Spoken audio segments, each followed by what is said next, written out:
Iran, 1953. Mohammad Mossadegh.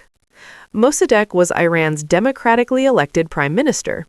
In 1951, he nationalized Iran's oil industry, which had been controlled largely by British companies. That triggered a major geopolitical crisis. In 1953, the CIA and British intelligence launched Operation Ajax, organizing protests, propaganda, and backing military officers. Mossadegh was removed from power, and Mohammad Reza Pahlavi strengthened his rule. Main reason: stopping oil nationalization and preventing Iran from moving closer to the Soviet Union during the Cold War. Guatemala, 1954. Jacobo Arbenz. Arbenz introduced land reforms that took unused land from large corporations and redistributed it to farmers. One of the companies affected was United Fruit Company. The CIA launched Operation PBSU Success, backing rebel forces and psychological warfare campaigns. Arbenz resigned and fled the country. Main reason: officially stopping communism. Strong suspicion protecting U.S. corporate interests. Congo, 1961. Patrice Lumumba. After Congo gained independence from Belgium in 1960, Lumumba became prime minister. But the country quickly fell into chaos during the Congo crisis. Lumumba asked the Soviet Union for help stabilizing the country. During the Cold War, this raised alarm in Washington.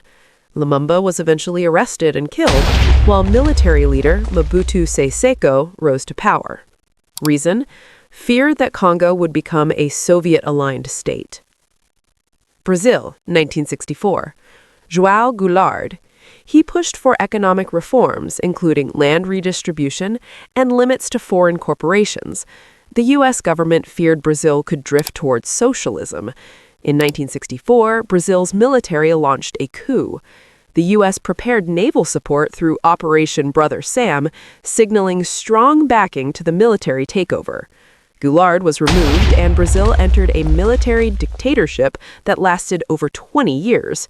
Reason: Cold War anti-communism and protection of U.S. economic interests. Indonesia, 1965 to 1967. Sukarno. Indonesia in the 1960s had one of the largest communist parties outside China and the Soviet Union. In 1965, a mysterious event known as the 30 September movement triggered a massive anti-communist purge. General Suharto gradually took power from Sukarno. Declassified documents later showed the U.S. provided intelligence and political support to the Indonesian military. Reason: Cold War strategy to eliminate communist influence in Southeast Asia. Chile, 1973. Salvador Allende. Allende was the first democratically elected socialist president in Latin America. His government nationalized industries and strengthened ties with socialist countries. The U.S. government funded opposition groups and attempted to destabilize the economy. In 1973, the military, led by Augusto Pinochet, seized power. Allende died during the coup. Reason: stopping a socialist government in the Western Hemisphere during the Cold War. Panama, 1989. Manuel Noriega. Noriega was once a CIA asset, but later became hostile to the U.S. He was accused of drug trafficking and suppressing democratic elections. In 1989, the U.S. launched United States invasion of Panama. Noriega was captured and taken to the United States for trial. Reason: officially protecting democracy and combating drug trafficking. Afghanistan, 2001. Taliban. After the September 11th attacks, the U.S. demanded the Taliban hand over Osama bin Laden. When the Taliban refused, the U.S. launched the United States invasion of Afghanistan. The Taliban government collapsed within months. Reason: counterterrorism and retaliation for 9/11. Iraq, 2003. Saddam Hussein. The U.S. accused Iraq of possessing weapons of mass destruction and supporting terrorism. In 2003, the U.S. led a coalition invasion of Iraq. Baghdad fell within weeks, and Saddam Hussein's government collapsed. Reason: officially, eliminating weapons of mass destruction and promoting democracy. Later investigations found no confirmed WMD stockpiles. Venezuela, 2026. Nicolás Maduro. So here's what happened in early 2026. On January 3, 2026, the United States launched a surprise military operation in Venezuela called Operation Absolute Resolve. The goal was simple: capture President Nicolás Maduro.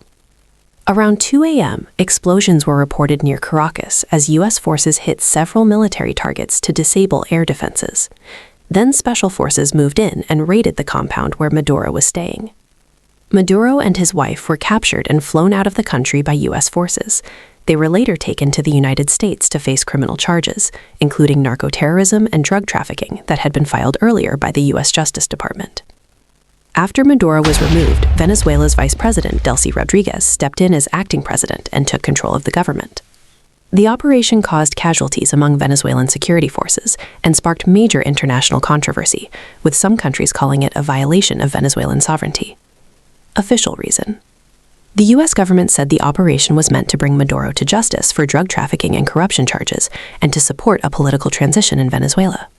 Suspected geopolitical motives: many analysts believe there were also broader strategic interests involved, including Venezuela's huge oil reserves, reducing the influence of Russia, China, and Iran in Latin America, reshaping the political balance in the region. What happened after? After Maduro's removal, the U.S. and Venezuela began restoring diplomatic relations, signaling a major shift after years of hostility between the two countries. Iran. Recent crisis, 2025-2026. Yep, again. Ali Khamenei. Iran has been facing major protests and political unrest since 2025, fueled by economic crisis and public dissatisfaction with the government. At the same time, tensions between Iran and the United States escalated over nuclear programs and regional conflicts. In early 2026, a joint military operation involving the U.S. and Israel reportedly killed Iran's supreme leader, Ali Khamenei, dramatically escalating the crisis. However, the Iranian political system quickly appointed Mojtaba Khamenei as the new supreme leader. U.S. intelligence assessments reportedly doubted that the strikes would actually cause regime change in Iran. Reason: official U.S. explanation: stopping Iran's nuclear weapons development and protecting regional allies. Strong suspicion among analysts: weakening or potentially destabilizing the Iranian regime. But as of now, Iran's government structure has not collapsed and regime change has not happened.